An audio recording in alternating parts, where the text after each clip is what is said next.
Hi students, नमस्कार। कैसे हैं आप सभी। इससे पहले हमने मानव तंत्रिका तंत्र के बारे में वीडियो डिस्कस कर रहे थे। 2-3 वीडियो डाली हैं। आज हम डिस्कस करेंगे प्रतिवर्ती क्रिया और प्रतिवर्ती क्रिया चाप, जिसमें आएंगे संवेदी तंत्रिकाएं, मोटर तंत्रिकाएं, मोटर का दूसरा नाम चालक तंत्रिकाएं, जो निकलती हैं परिधीय तंत्रिका तंत्र से। ओके, आपने पढ़ा होगा मस्तिष्क, मेरुरज्जु केंद्रीय तंत्रिका तंत्र में, और इसी के साथ में उसे निकलने वाली तंत्रिकाएं आती हैं परिधीय तंत्रिका तंत्र में। इतनी बात क्लियर थी। इसी के साथ में हमने पढ़ा था स्वायत्त तंत्रिका तंत्र, जिसमें आए थे अनुकंपी और परानुकंपी तंत्रिका तंत्र। अनुकंपी परानुकंपी तंत्रिका तंत्र एक दूसरे के विपरीत कार्य करते हैं। एक क्रियाओं को बढ़ाता है, एक क्रियाओं को वापसी उसी स्थिति में लाता है। इतनी बात आपको क्लियर हुई। इसी के साथ में हम देखते हैं प्रतिवर्ती क्रिया, रिफ्लेक्स एक्शन।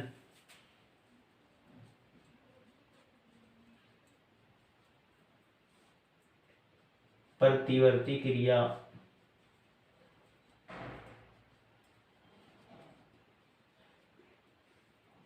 Reflex action. इसमें देखिए प्रतिवर्ती क्रिया क्या होती है।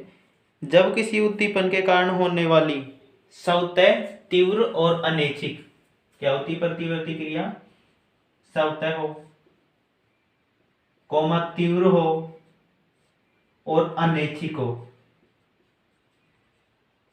अनैच्छिक, स्वतः हो, कोई क्रिया ऐसी जो स्वतः हो, हमारे ब्रेन का या हमारा उसमें कोई रोल नहीं हो, हम बिगर इच्छा की करवाते हैं। अनैच्छिक और तीव्र हो, तीव्र यानी उसको होने में माइक्रो सेकंड का समय लगे।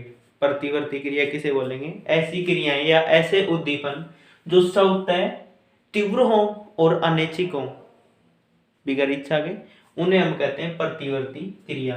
परिभाषा में आप 3 वर्ड जोड़ देना, परिभाषा आपकी क्लियर।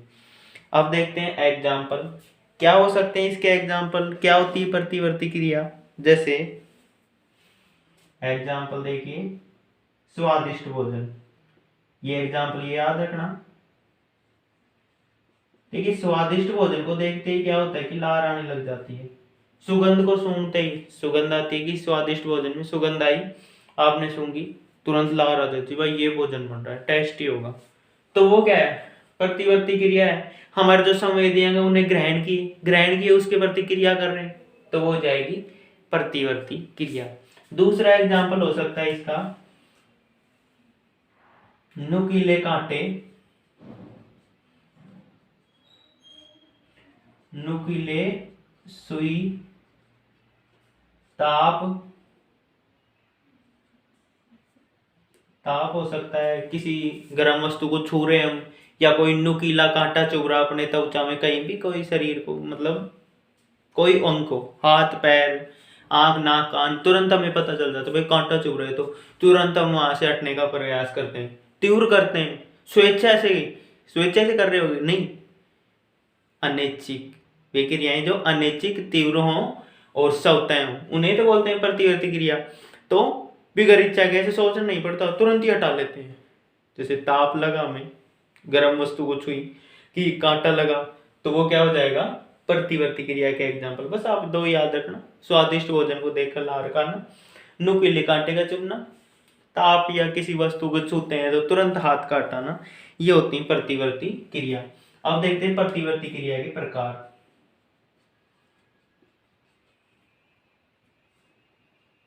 प्रतिवर्ती क्रिया के प्रकार,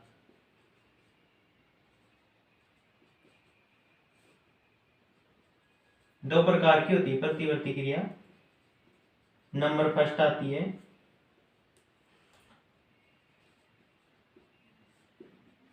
एक, तो होती है स्वाभाविक। जैसे प्रतिरक्षा पढ़ी थी हमने, स्वाभाविक और एक उपार्जित। स्वाभाविक जो हमें जन्म से प्राप्त है, ऐसी प्रक्रियाएं जो हमें जन्म से, उनके बारे में हम सीख चुके हैं, जन्म से ही सीख के आए, उनको करते आ रहे हैं।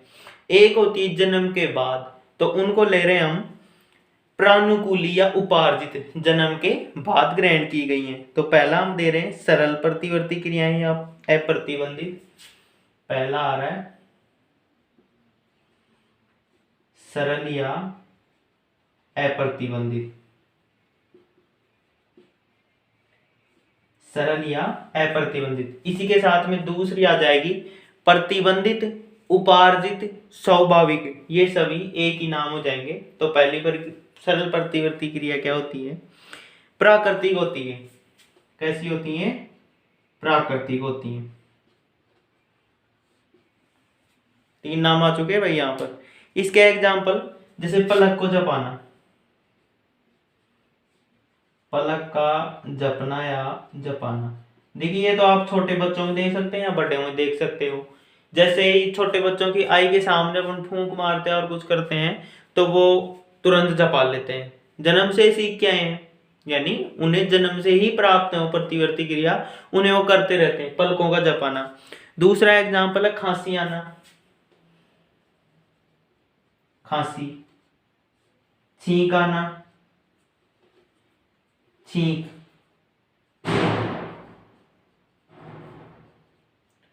छींक का आना।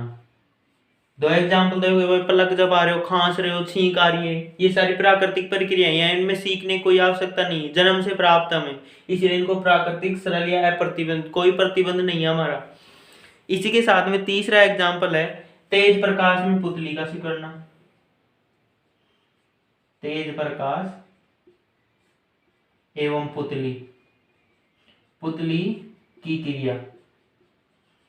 देखिए जब हम प्रकाश वाले कमरे से अंधेरे वाले कमरे में, अंधेरे में जाते हैं तो हमारे क्या होता है कि कई देर तक हमें दिखाई नहीं देता। उसका कारण ये है कि जैसे आंख की पुतली है, आंख में एक संरचना होती है पुतली, वो खुली की खुली रह जाती है और लेंस पे अच्छी तरीके से फोकस नहीं पड़ पाता है, हमें दिखाई नहीं देता है, कुछ सेकंड के बाद हमें दिखाई देने लग जाता है। तो ये प्रक्रिया भी सरल या अप्रतिबंधित का एग्जाम्पल होती है। एक हो सकता है जैसे कोई व्यक्ति सो रहा है, उसके पैर में गुदगुदी करते हैं, तुरंत झटका मारता है, हटाने की कोशिश करता है।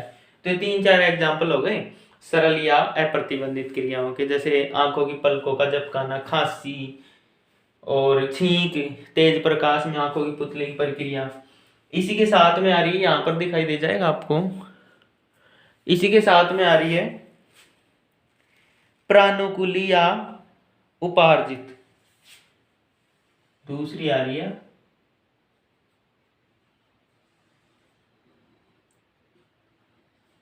प्रानुकूली या उपार्जित प्रतिवर्ती क्रिया।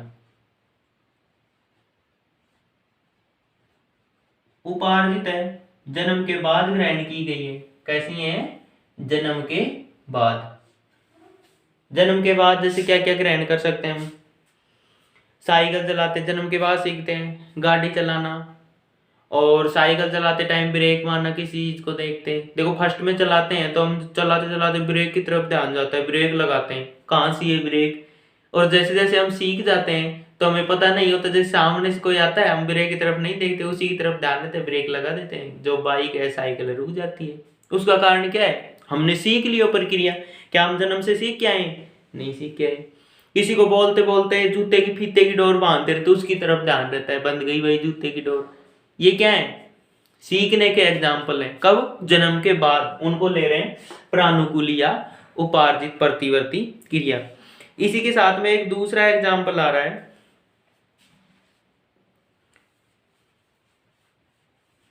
जैसे कुत्ता दौड़ रहा है और पत्थर उठाया आपने, पत्थर उठाया, चाहे आपके हाथ में पत्थर हो या न हो, वो कुत्ता दौड़ ही जाता है। मतलब खड़ा आपके पास, आपने पत्थर नहीं उठाया, नीचे हुए, नीचे होने का आभास कराया कुत्ते को, उस पत्थर उठा रहा है, वो कुत्ता दौड़ने लग जाएगा।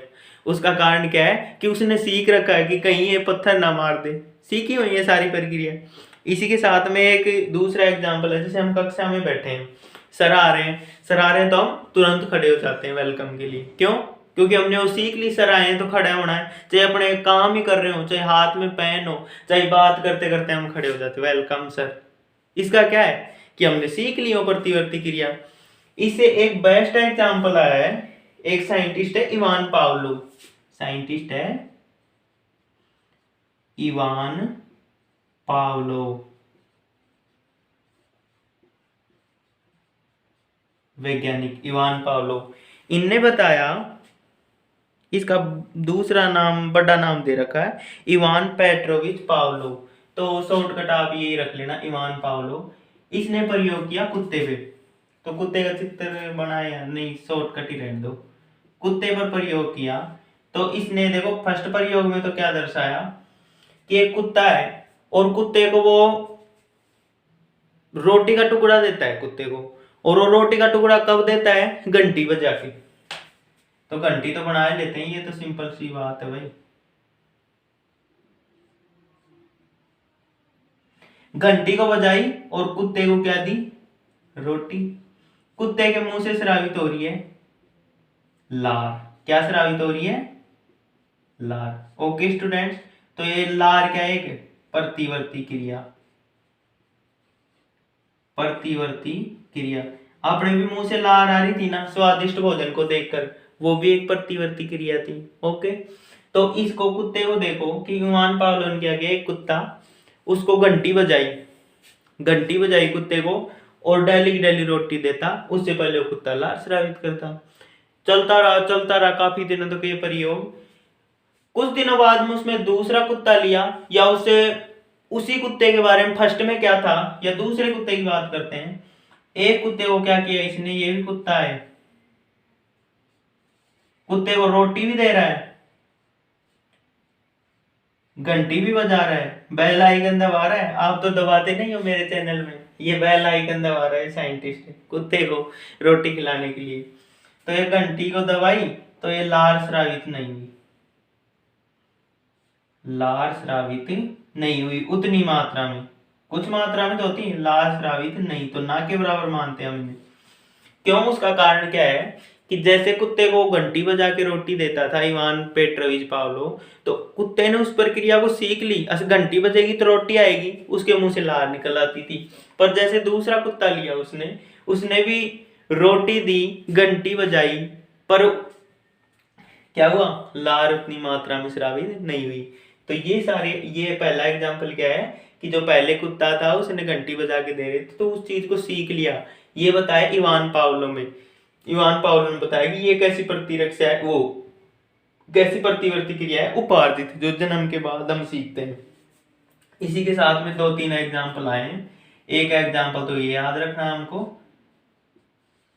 दूसरा एग्जाम्पल आया है साइकिल, साइकिल का ब्रेक।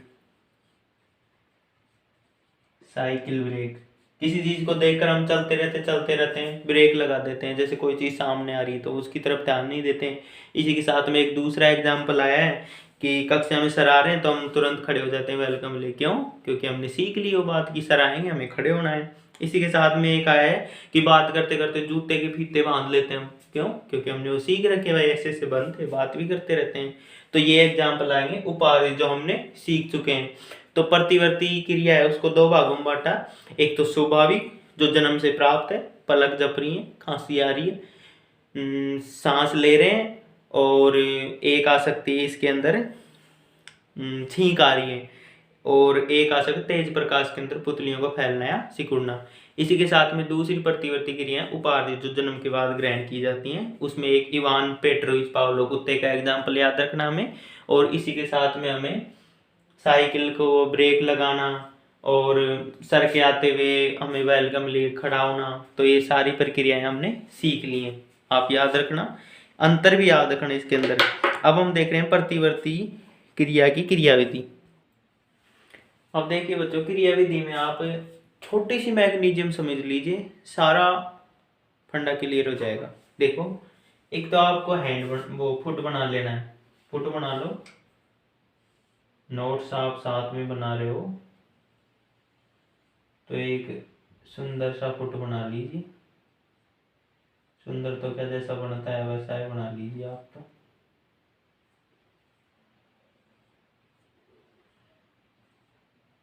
ओके, अब देखिए कि इसके कोई सुई या कांटा चुभ रहा है पैर के, जैसे ये सुई चुभ रही है, तो यहाँ पर जो तंत्रिका है उनको सूचनाएं मिलेंगी। ये तंत्रिका है, इसको क्या मिलेगी? सूचना।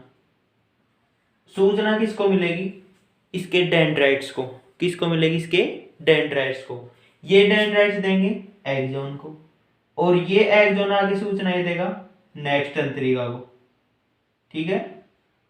फिर ये नेक्स्ट तंत्रिका स्टार्ट हो जाती है, तंत्रिका कोशिका, फिर ये इसका डेंड्राइट्स, वो एक्सोन, ये इसके डेंड्राइट हो जाएंगे, फिर ये अगली वाले को दे रही है सूचनाएं।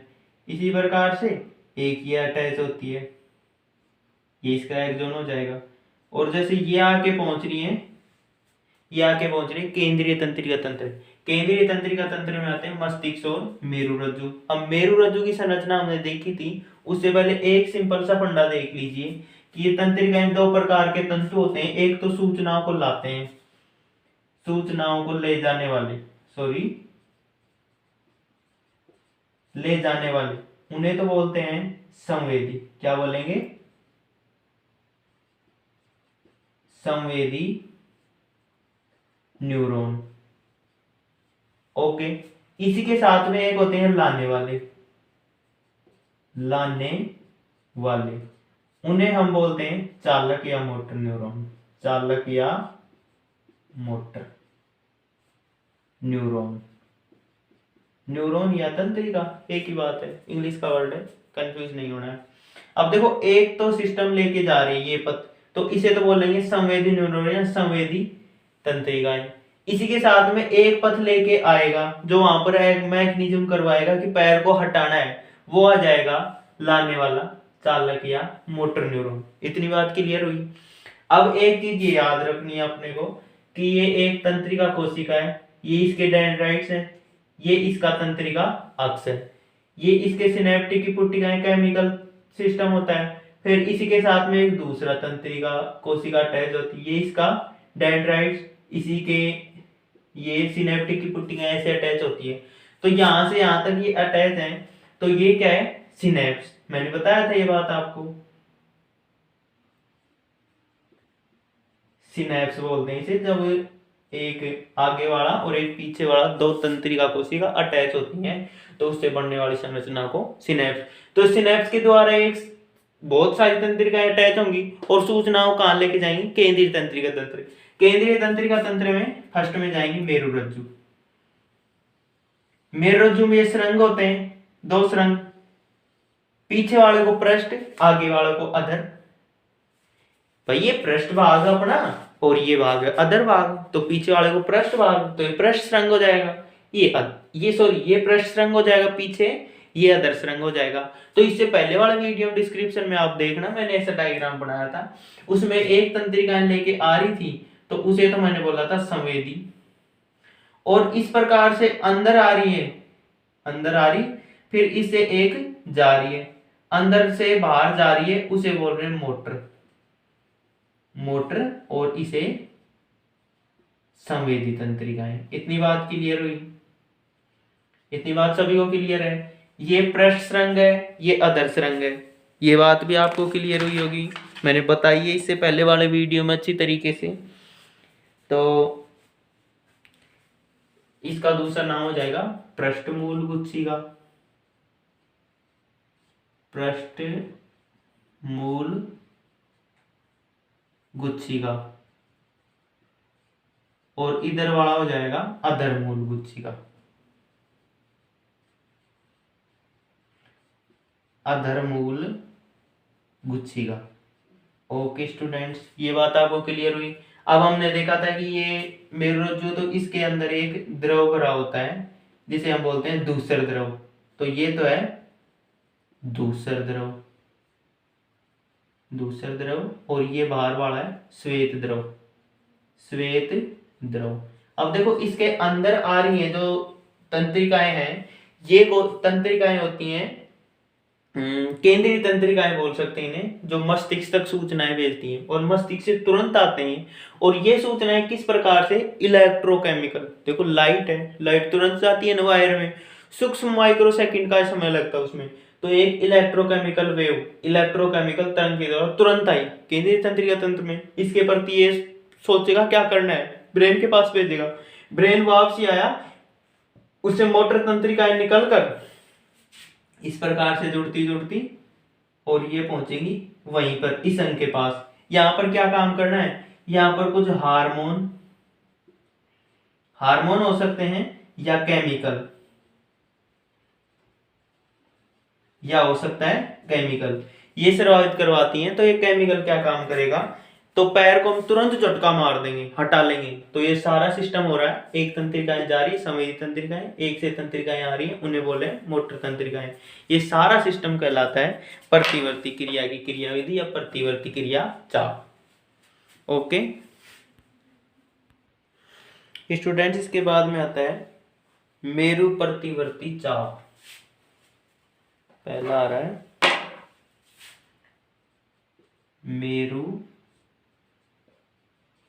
प्रतिवर्ती चाप।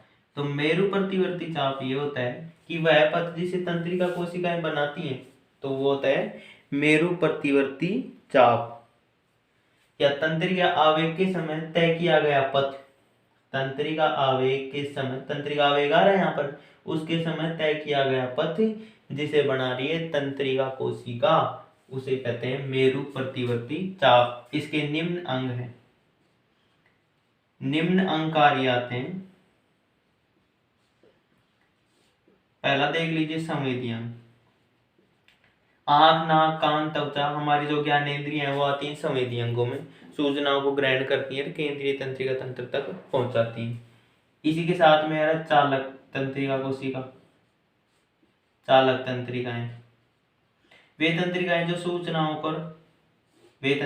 सूचनाओं को इफेक्टर ऑर्गन, इफेक्टर जिसमें क्रियाविधि करवानी है वहां तक लेके आती हैं, वो कहलाती हैं चालक तंत्रिकाएं। इसके बाद में आ रहा है संवेदी अंग हो गया ये तो, और एक होती है संवेदी तंत्रिकाएं। संवेदी तंत्रिकाएं वे तंत्रिकाएं जो सूचनाओं को संवेदी अंगों से केंद्रीय तंत्रिका तंत्र तक पहुंचाती हैं। संवेदी तंत्रिकाएं वे तंत्रिकाएं जो सूचनाओं को संवेदी अंगों, आंख, नाक, कान, त्वचा, उनसे केंद्रीय तंत्रिका तंत्र तक पहुंचाती हैं संवेदी तंत्रिकाएं। इसी के साथ में आ रहा है प्रभावी अंग। एक था संवेदी अंग, एक प्रभावी अंग, एक चालक तंत्रिकाएं, एक संवेदी तंत्रिकाएं। प्रभावी अंग जैसे हाथ है, पैर है, वहां पर देखो मोटर या चालक तंत्रिकाएं, ये पथ बना, ऐसे बनता रहा, और मोटर तंत्रिकाएं आई या चालक तंत्रिकाएं आई, इसका दूसरा नाम है। तो ये आई आई आई यहाँ तक आके, और यहाँ पर ये हार्मोन स्रावित कर सकती हैं, केमिकल स्रावित कर सकती हैं, और इसको क्रिया करवाएंगे। ये कुछ सेकंड का ही समय लगता है। तो ये सारा पथ होता है प्रतिवर्ती क्रिया चाप। ये इसकी क्रियाविधि हुई, आपको समझ में आई होगी। बच्चों यहाँ पर ये न्यूरॉन है, इसको बोलते हैं अंतरा न्यूरॉन, अंतरा न्यूरॉन। इन्हें बोलते हैं संवेदी न्यूरॉन, इन्हें बोलते हैं चालक न्यूरॉन, मोटर न्यूरॉन या चालक न्यूरॉन। ये है दूसर द्रव, ये है श्वेत द्रव। ये पृष्ठमूल गुच्छिका, ये अधरमूल गुच्छिका। तो ये एक पथ बनता जाता है। इस प्रकार से प्रतिवर्ती क्रिया कंप्लीट। ये चैप्टर आपका कंप्लीट। इसी के साथ में नेक्स्ट चैप्टर हम पढ़ेंगे। इसमें सारे क्वेश्चन हैं, आपको देखने, आपको समझ में आएंगे। अगर कुछ कमी रहती है आप कमेंट में पूछ सकते हैं मुझे। वीडियो को लाइक, शेयर, सब्सक्राइब करना ना भूलें। पढ़ते रहिए आप। बुक में ही पढ़ाता हूँ मैं, बुक से ही आप पढ़िए, या जो भी आपके नोट्स हैं, जो भी आपको सर पढ़ा रहे हैं, कोई सी भी स्कूल से आप पढ़ रहे हो, अच्छी बात है, उनसे भी पढ़ोगे तो आपको ये बेस्ट समझ में आएगा, मैं आशा करता हूँ। फिर भी आप कुछ क्वेश्चन पूछ सकते हैं, कोई दिक्कत नहीं है।